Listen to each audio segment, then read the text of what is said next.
Well trainees last lecture में हमने एक टूल यूज़ किया जिसका नाम है गूगल कीप, और उसको हमने देखा कि कितनी आसानी से वो टूल हमने यूज़ किया, उसमें रिमाइंडर लगाए, लेबल्स लगाए और हमने अपनी एक नोट्स ऐड कर लिए।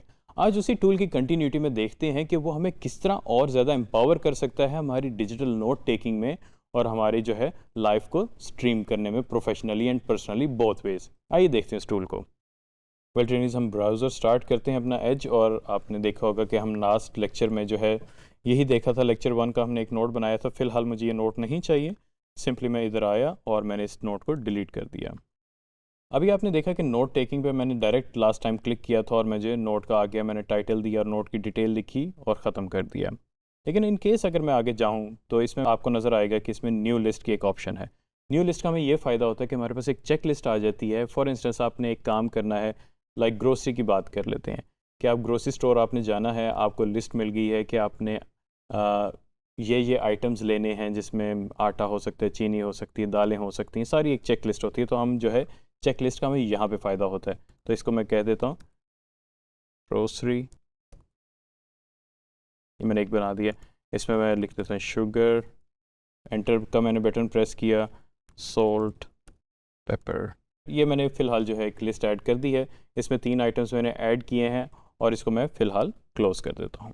अब क्या होगा कि ये मेरे पास जो है ग्रोसरी की जो है एक लिस्ट मेरे पास ऑलरेडी मौजूद होगी, और फॉर इंस्टेंस मैं इस पर अगर आप चाहूँ तो मैं रिमाइंडर भी लगा सकता हूँ और लेबल भी लगा सकता हूँ। लेकिन आपको याद होगा लास्ट टाइम हमने एक लेबल ऐड किया था डिजी स्किल्स का। अब ऑब्वियसली ग्रोसरी तो डिजी स्किल्स के लिए करने से रहे नहीं, तो अब यहाँ पे जो है मैं आऊँगा लेबल्स में और मैं यहाँ पे एक लेबल लिखूँगा पर्सनल, और इसको मैंने डन कर दिया। अब क्या हो गया, मेरे पास एक और लेबल आ गया है पर्सनल का भी। अब मैं यहाँ पे आऊँगा और मैं यहाँ पे लेबल पे सिलेक्ट करूँगा और अब मैं यहाँ पे पर्सनल कर दूँगा। अब इसे आइडेंटिफाई ये हो गया मुझे कि मेरे पर्सनल और प्रोफेशनल जो टास्क्स हैं वो लेबल के थ्रू अलग अलग होना शुरू हो गए, या नोट्स हैं वो अलग होना शुरू हो गए। इसी तरह जो है मैं इसका वही अगेन सेम पैटर्न कि मैं इसका कलर भी चेंज कर सकता हूँ और मैं चाहूँ तो इमेज भी दे सकता हूँ। So it's totally up to me कि मुझे किस तरह का व्यू पसंद है। और अगर मैं चाहूँ तो मैं इनकी कॉपी भी बना सकता हूँ, जिससे मुझे बहुत ज़्यादा आसानी होता है कि बाज़ औक़ात आपकी ग्रोसरी की जो है लिस्ट मंथली होती है और रिपीट हो रही होती है। तो अगर आप क्योंकि गूगल कीप को मुसलसल इस्तेमाल कर रहे हैं, उसका आपको ये फ़ायदा होता है कि आपकी एक हिस्ट्री बनना शुरू हो जाती है। अब ऑब्वियसली मैंने नेक्स्ट मंथ भी ग्रोसरी करनी है, तो मैं इसको मेक अ कॉपी कर दूँगा। उससे ये होगा कि इसकी एक कॉपी बन जाएगी, और ये है कि मैं इस लिस्ट को नेक्स्ट मंथ के लिए भी इस्तेमाल कर सकता हूँ अपडेट करके। वेल ट्रेनिज, ये तो हमें एक आइडिया हो गया बेसिक के नोट्स को हमने कैसे मैनेज करना है। आगे अगर आप देखें new note with drawing, new note with drawing पे अगर हम क्लिक करें तो हमारे पास एक ड्राइंग बोर्ड आ जाता है, ड्राइंग कैनवस आ जाता है, जिस पे हम जो है ड्रॉ कर सकते हैं। ऑब्वियसली जब आप प्रोफेशनली बात करते हैं तो बाज़ औक़ात आप चीज़ें जो हैं ड्रॉ करना ज़रूरी होती हैं, तो आप जो है इसको ड्राइंग टूल के तौर पे भी यूज़ कर सकते हैं।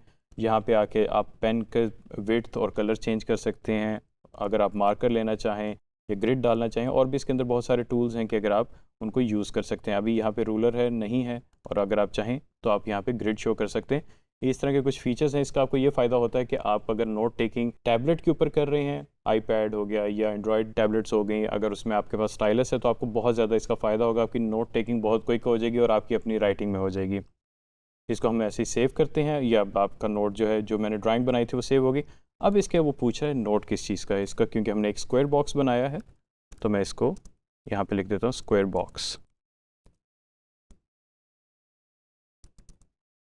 ये मैंने एक नोट लिख दिया। इसके बाद यहाँ पे मैं अब चाहूँ तो मैं कलर चेंज कर सकता हूँ। जैसे हमने पहले बैकग्राउंड का कलर दिया था, मैं बैकग्राउंड कलर दे सकता हूँ, और यहाँ पे अगर मैं कासिम को दोबारा इसमें ऐड करना चाह रहा हूँ तो मैं इसमें ऐड कर सकता हूँ, और बाकी सारी वही ऑप्शंस हैं जो कि हम पहले देख चुके हैं।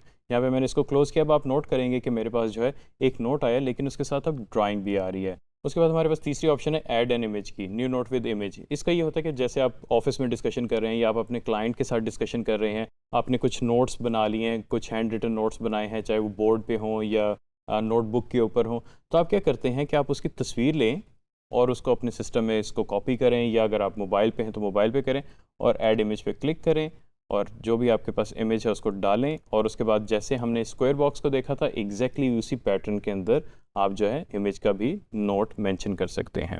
वेल ट्रेनिज, आज हमने गूगल कीप को थोड़ा सा एडवांस लेवल पे जाके देखा, और इसमें हमें देखा कि बहुत ज़्यादा हमें फ़ायदा होना शुरू हो गया। इसमें हमारे पास चेक लिस्ट भी है, और अगर हम चाहें तो note taking directly Google keep के अंदर कर सकते हैं। प्लस हम अगर कोई इमेज है, यानी कि हमने अपने नोट्स लिख लिए हैं, हैंड रिटन है, या बोर्ड के ऊपर हैं वहाँ उसकी तस्वीर खींचें और उसको इंपोर्ट कर लें गूगल कीप के अंदर, और उसके भी नोट्स आप लिख सकते हैं। तो इस टूल को बहुत हैंडी टूल है, इसको आप यूज़ करें, कोशिश करें कि डेली अपनी रूटीन में लेके आएँ। जैसे मैंने आपको एक पर्सनल एग्जांपल दी, ग्रोसरी ऑब्वियसली ऑलमोस्ट डेली ही कर रहे होते हैं, तो ये चेकलिस्ट का आपको ये फ़ायदा होता है कि आपकी कोई चीज़ मिस नहीं होती। तो ये डिजिटल टूल बेशक है, लेकिन इसको यूज़ करने से आपकी पर्सनल लाइफ भी बेहतर हो जाएगी। Thank you very much.